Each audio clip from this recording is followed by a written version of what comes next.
starts now. Construction work is now set to begin on a new state-of-the-art sports complex in Starkville. Thank you for joining us tonight. City leaders have hired a contractor to come in and do the dirt work. Now, the contract, which is worth just over $3.9 million, was awarded to SB Construction, LLC. The sports complex will be at the current Cornerstone Park, which sits just off of Highway 25. During tonight's board meeting, Mayor Lynn Spruill says she expects work to begin as soon as the weather permits it. Part of the problem with Cornerstone is it's got really bad dirt. Who knew you could have bad dirt? But it has really bad dirt that's going to have to come out and put good fill dirt in, because it's critical that we get good drainage in this park for the fields to drain properly so that we can play on them despite the weather. So that's a critical piece of this, and that's one of the things that we chose to do was go with the lowest and best bid. Also, during tonight's Board of Aldermen meeting, city leaders discussed implementing parking meters in the Cotton District. The board heard from a company called Civic Smart. Mayor Spruill says they'll hear from one more company before making a vote on this matter. Houston voters went to the polls today to decide a $9 million school bond issue. The money would be used for building repairs and improvements and improved security measures. Well, it doesn't look like the Houston students will get those facility repairs anytime soon. Complete but unofficial numbers show that only 655 voters came out in favor of the bond issue, with 761 opposing it. Today is a deadline at the state capitol. Several bills will effectively die on the calendar for the year because no action will be taken on them. Now, the legislative session had just started when the news of the DHS embezzlement case broke. Courtney Ann Jackson checks in on some of the bills that were filed in response to the case, including two that would have provided closer scrutiny. There's a new microscope on what Mississippi's doing with federal dollars. Representative Jarvis Dortch and other House members filed several bills proposing TANF reforms they said would help families in need and bring needed transparency to state spending.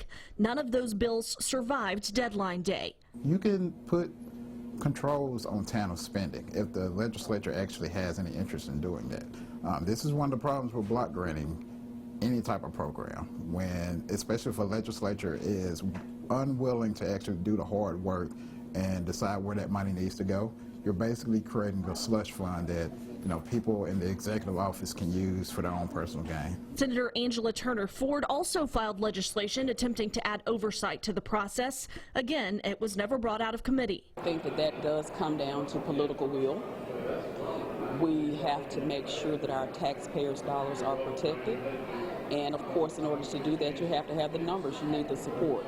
So if the numbers are going to remain the same and the policies are going to remain the same, I mean, we'd have to anticipate that maybe this could occur again, and that's not good.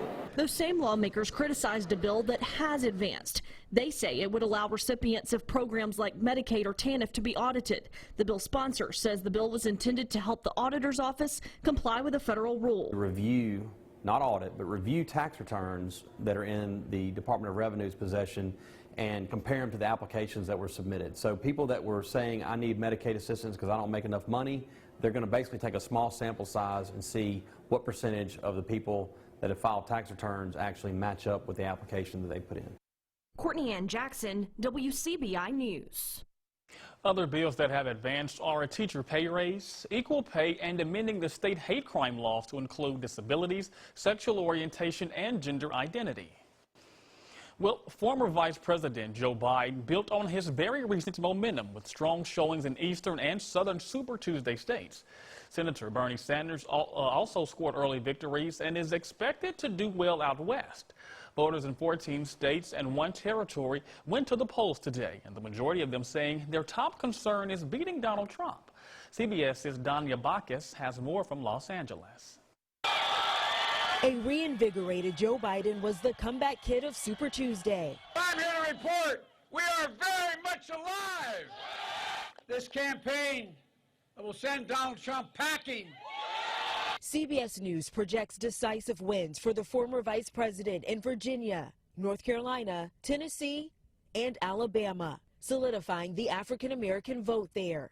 A majority of Democratic voters say what they want most in a candidate is someone who can beat President Trump. You cannot beat Trump with the same old kind of politics? Self-proclaimed Democratic Socialist Bernie Sanders won his home state of Vermont and Colorado, where he defeated Hillary Clinton in 2016. Tonight, I tell you with absolute confidence, we're going to win the Democratic nomination.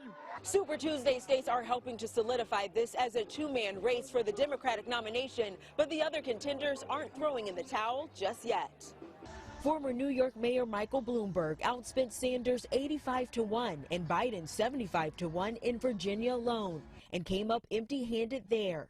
But he told a crowd just miles from President Trump's resort in Florida that he's focused on a general election strategy. We proved we can win the voters who will decide the general election. And isn't that what this is all about? Massachusetts Senator Elizabeth Warren wasn't able to sweep her home state. She rallied with supporters in Detroit, where voters head to the polls next week. I was not born a politician, but I was born a fighter. Super Tuesday states award 1/3 of the total number of delegates needed to clinch the nomination. Danya Backus, CBS News, Los Angeles. Now, along with presidential primaries, Alabama voters had some other big races on the ballot. Parties were picking their candidates for the U.S. Senate. That race is still too close to call right now. With 7 candidates, it's likely to result in a runoff. Former Senator Jeff Sessions and former Auburn head football coach Tommy Tuberville were leading in the early count. Voters voted down a proposed amendment that would have changed the state's Board of Education from an elected body to an appointed one. In Lamar County, voters in District 4 went to the polls to select a new commissioner. Jeff Long edged out Floyd McCrary with 599 votes to just 300 votes. The Airbus facility here in Lowndes County, it'll be staying busy for a while. Senators Roger Wicker and Cindy Hyde-Smith announced today that Airbus has been awarded a $122 million contract to produce 15 Lakota helicopters for the U.S. Army. All work will be performed at the Airbus's Columbus plant. The delivery date is expected to be in 2022. Generally calm and quiet weather around our neck of the woods, but that could not be said for our friends up to the north. You're looking at drone video from CBS affiliate WTVF out of Nashville, where a major tornado slammed the city early this morning and then continued off to the east. Right now, 25 people are confirmed to have lost their life, and unfortunately, that number could continue to rise. The tornado actually started to the west of Nashville, just to the east of the city of Dixon, continued right through Nashville, and then made its way over through Lebanon, along I-40, all the way over into Putnam County. Could be on the ground from 20 to 30 miles at one time. Luckily, no severe weather to worry about here, but I'll have a look at that forecast for you coming up in just a little bit. Quentin. Thanks so much, Trevor. Shock is still rattling Pickens County tonight with the pending closing of the county's only hospital. Our Bobby Martinez talks with the chairman of the Pickens County Medical Center Board about the decision and with the residents who are worried about what comes next.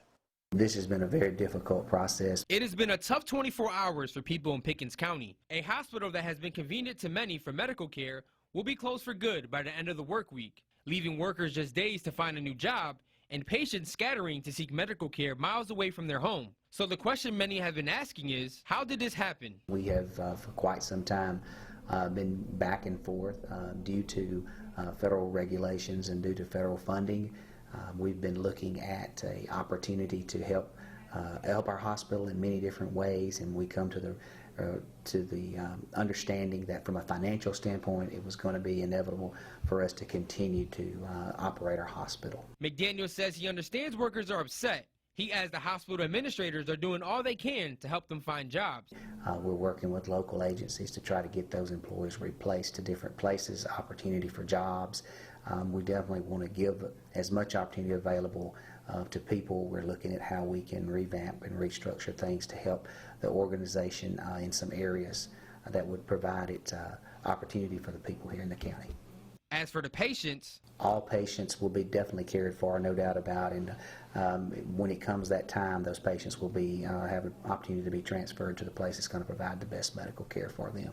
Sadell Gaines, a current patient at the hospital, says she is upset the hospital is closing and is worried about the other patients that are in need. I'm just worried really about the older people because it's hard for them to get back and forth. Even if they're sick, they have to call a rescue squad, and it takes them too long to even get there. That was our Bobby Martinez reporting there. McDaniel says the board will continue to provide the county with as much help as they can through this tough time. And turning our attention over to weather, Trevor, right here we have a lovely lady for our forecast tonight. We do. It's our favorite time of the night, Quinn, the Emerson Animal Hospital forecast. The fine folks up in West Point, go ahead and check them out if you've got any animal issues and you get taken care of. I don't think Karma's got any issues other than that ball she's going to be working with for the next couple of hours. I think she's very happy to have that toy with her today. It's going to be an inside kind of day for the dogs tomorrow. Lots of rain, temperatures in the 50s. There is a break for the weekend, though, and that could result in some great dog walking weather. I'll look at that forecast for you coming up right after this. My First Alert AccuWeather forecast with meteorologist Trevor Burchett. A very active weather day yesterday and into early this morning. We're taking a look at the storm reports from the last 24 hours. We really dodged the bullet here in northeast Mississippi and west Alabama, as just a couple of hundred miles to our north, those folks were dealing with very large hail, gusty winds, flash flooding, and of course, as you know by now, even a few very dangerous tornadoes moved through the middle portion of Tennessee, even some in Kentucky and over in Missouri. So luckily, none of that to worry about right here. And for those folks up to the north that had to deal with some of that storm damage, they too are getting a break from the severe weather as high pressure has now taken over. We are seeing a few showers out there this evening. You might have noticed that already if you've been out and about. Really nothing notable, but those sprinkles will continue overnight tonight and into the early morning hours. We'll put this in motion into the future, and you can see as we get into the morning hours of Wednesday, this front is going to start to lift off to the north associated with this low pressure system coming out of Texas and into Louisiana. That's going to bring us a lot of heavy rain through the day tomorrow, but there is a silver lining for this because thanks to the positioning of this low pressure, we're going to be stuck with just that. Only heavy rain, no severe weather to contend with. The severe weather likes to set up in what we call the warm sector. That's the area between the cold front and the warm front. So down there along the Gulf of Mexico, they've got the threat for severe storms tomorrow. But since we are north of that warm front, the warm, moist air hasn't quite made it up to us yet, and that's going to limit our severe weather potential. Can't rule out some gusty winds, maybe a clap of thunder or two through the day tomorrow, but generally it's just going to be a lot of heavy rain. So overnight tonight, as I mentioned, rain starts to fill in. I think as you wake up tomorrow, it's going to be more of a steady rain. So your out the door forecast tomorrow, 7 a.m., 55 degrees, 50-50 shot for some showers, but I'd go ahead and bring that umbrella just to be on the safe side. Even if you're not seeing rain by 7 a.m., you're going to be seeing it through the day. We'll call it a 90% chance for rain through the day tomorrow. Some folks could pick up anywhere from 2, possibly 3 inches, depending on how far south you are. We'll stay pretty cool tomorrow. As I mentioned, no severe weather to worry about, but can't rule out a clap of thunder or two. Bigger threat's going to be that heavy rain. The farther south you go, the more rain you get. Some folks down near Louisville and in Macon could pick up around 2 inches of rainfall. After that, sunny weather starts to move in here Friday, Saturday, and Sunday, all looking very nice. Highs in the 60s for the weekend. We've got some more storms to talk about next week, but we're going to enjoy this nice weather while we can. Quentin, a fabulous weekend. Got any plans? Any plans this weekend? Not just to stay indoors, but with that beautiful sunshine we're getting, I may need to go outdoors. Yeah. I think you need to go outside and maybe mow the lawn or something. Do something nice this weekend. What's your plans? Enjoy the sunshine. All right. Thank you so much, Trevor. We'll have more for you coming up after the break. Welcome back. With a recent state takeover in the Knoxville County School District, educators there say a more accurate census reading could increase opportunities for students, and they're making sure the word gets out. Our Cash Matlock attended a different kind of rally at Knoxville County High School and has the story.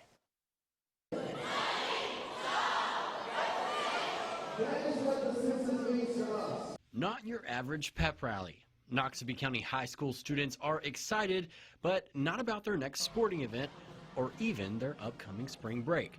They're excited about the 2020 census. We want more technology, we want more support for our teachers as well as our students, and we definitely want more people to come in and see how awesome that we are beginning to be. We're great, but we are definitely headed in the right direction to be awesome. Principal Aisha Brooks says the county is pushing for change. Historically, Knoxville County has not been represented, so we want to make sure that we get the messages to students so that they can take it to the household. Underrepresentation is a statewide trend. The state superintendent says Mississippi is still seeing the effects of the last census 10 years ago. You're seeing fewer federal dollars. I mean, and that goes for infrastructure like transportation and roads, public safety, health, hospitals, besides education, which deals with Head Start and after-school programming. Wright says the state loses about $3,000 for every child not counted, making their rally at the high school a strategic move. The Census Bureau has put together a lot of resources for teachers and a lot of lesson plans and materials that they can use in classes from kindergarten through 12th grade. So it's a good way for them to start raising the awareness in the classroom around exactly what is the census. Noxubee County Superintendent Dr. Rodriguez Brodnax is hoping the big push will have a direct impact on his district specifically. We're working on the financial situation of our district, and it's a lot better, but we want to do greater things for our students and with our students. So the more accurate the count is, the more money we get, which allows us to enhance student achievement.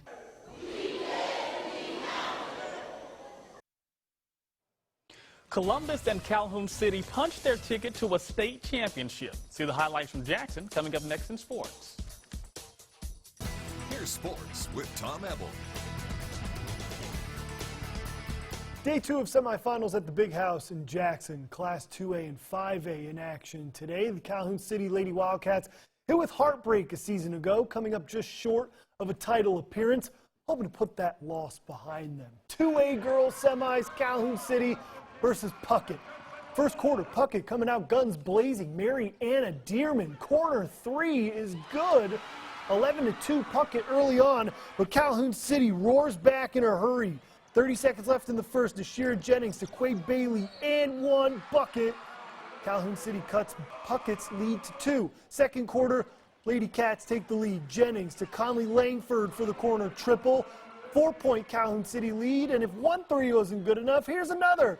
A Jayla Mays to Langford. Bang! Calhoun City with an 8-point lead. 2 minutes remaining in the first half. Mays just showing off the crossover. The mid-range Jimmy. Smooth bucket. Calhoun City dominates the second half. They're off to the championship game with the 73-55 win. The Columbus Lady Falcons looking to advance to the 5A title game, taking on Laurel. First quarter, Anaya Sadler. Guess is right. Steal, drive, contact, a little bit of English for the N1 bucket. Columbus with a 5-point lead. Second quarter, Denijah Jackson. Get used to hearing those two names. Starts the break. Sadler with the Euro. Nice gather for 2. Columbus with the lead still early in the first half. Sadler and Jackson, the dynamic duo for Columbus. Jackson with the triple. The assist goes to Sadler. Columbus with a 5-point lead. 1 minute remaining in the second. Sadler, another steal. Bounce pass to guess who? It's Jackson. The easy layup for 2. Columbus is heading to the championship, leaving absolutely no doubt 57-29 over Laurel. So the high school basketball state championships tipping off at the Pavilion in Oxford. We'll start with on Thursday. This is the first day. Class 1A and 4A. On the girls, Pine Grove versus Baldwin at 1 p.m. Boys, Baldwin versus Ingomar. 2 powerhouse matchups there in 1A. Then Class 4A, Ripley versus Moss Point at 5. And Greenwood taking on Raymond on the boys' side. Raymond and Pine Grove looking for 4 straight state championships. On Friday, Class 2A and 5A. Calhoun City versus Coahoma County at 1. Coahoma County versus Potts Camps, the boys matchup at 3. Columbus will take on Brookhaven at 5 p.m. on Friday. And Center Hill will take on Callaway. That Callaway game ending at the top of the hour. That'll be a big-time matchup on the boys' side at 7 p.m. Houston and Starkville boys in action tomorrow in the semifinals. We'll have highlights coming up then. But 2 more area teams left looking to punch a ticket to the Pavilion this later weekend. A must-win game for Mississippi State on the road at South Carolina. Nightmare fuel start for the Bulldogs. A 20-0 run for the Gamecocks, including that Keyshawn Bryant jam. South Carolina up by as much as 18 in the first half. But then the Bulldogs make a surge. DJ Stewart going to work, finds a cutting Reggie Perry for the easy dunk. Bulldogs with a 9-0 run, and it's under 10. First half coming to a close. Molinar with the steal. Robert Woodard puts a man on a poster one more time. Molinar, bounce pass to Woodard. Look out below, young man. My goodness. It's a 2-point game at halftime, and Robert's still dunking on people. Off the miss, Woodard with the one-hand putback. So it's still a 2-possession ball game. Dunk contest breaks out. Drive goes baseline. It's Keyshawn Bryant again over Woodard with the one-hand jam. Bulldogs unable to get over the hump, get the lead, trailing by 9 here, but Tyson Carter big off the bench for the Bulldogs, 24 points, including that triple. Bulldogs cut it to 5, but South Carolina closes the door late. Mike Kotsar alone with the easy dunk. South Carolina delivers a punishing blow to the Bulldogs' tournament resume, 83-71. Ole Miss and Memphis facing off in some midweek baseball. Rebels riding a 10-game win streak, leading 1-0 here. Trouble for the Tigers. Wild pitch is going to bring Anthony Servideo home. So 2-0 Ole Miss. We jump to the 4th, 2-1. Hayden Leatherwood extending that lead. He's going to score Ben Van Cleve. RBI double for the junior. Ole Miss able to shut the door, dominating in the midweek, 8-1 over Memphis. 11 straight wins for Ole Miss baseball. Quinn, it's big time for sports, man. Big Living time. the dream. My favorite time of year, we got baseball and basketball. Softball. Golf is starting. It's just a wonderful time of year. You got to love it. Thank you so much, Tom. We'll have a last look at your forecast when we come back. Lots of rain tomorrow. Some areas could see 1 to 2 inches of rain, so get those umbrellas and raincoats ready. I think most of Thursday is going to be nice, though, and then a few nice days right into the weekend. Temperatures into the 60s. Got some storms next week, but we'll worry about that. We'll cross that bridge when we get to it, as they say. We're going to enjoy this really nice weekend. These temperatures in the 60s. I love when we have rain during the week and then a reward on the weekend. Exactly. It's perfect. Have a good night, everyone.